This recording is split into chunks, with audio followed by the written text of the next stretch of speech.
पंतप्रधान मोदी आज मुंबई दौऱ्यावर 29,000 कोटींच्या प्रकल्पाची करणार पायाभरणी। दौऱ्याच्या माध्यमातून विधानसभेचं रणशिंग फुंकलं जाणार। देशातील 7 राज्यातील विधानसभा पोटनिवडणुकीत भाजपचा धुव्वा। इंडिया आघाडीला 13 पैकी 11 ठिकाणी विजय।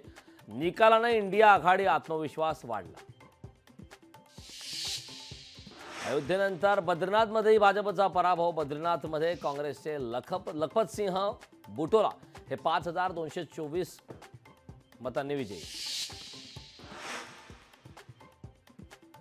राष्ट्रवादी शरद पवार पक्षातील एक मत फुटल्याचा जयंत पाटलांचा दावा। आमदार आव्हाडांनी जयंत पाटलांचा दावा मात्र फेटाळला। संजय राऊत फेक नरेटिव्हचे बादशाह आहेत। संजय राऊत हे फेक नरेटिव्हचे बादशाह। आशिष शेलार यांचं राऊतांच्या दाव्यावर पलटवार। आमच्या हक्काचं आरक्षण द्यावं, अन्यथा विधानसभेचे 288 उमेदवार पाडणार। मनोज जरांगे पाटील यांचा सरकारला इशारा। मुंबई सिंधुदुर्गसह 5 जिल्ह्यांना ऑरेंज अलर्ट। मुंबईकरांसाठी पुढचे 36 तास महत्त्वाचे। हवामान विभागाचा इशारा।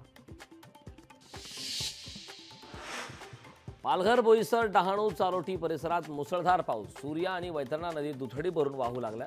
प्रशासनाकडून नागरिकांना सतर्कतेचा इशारा।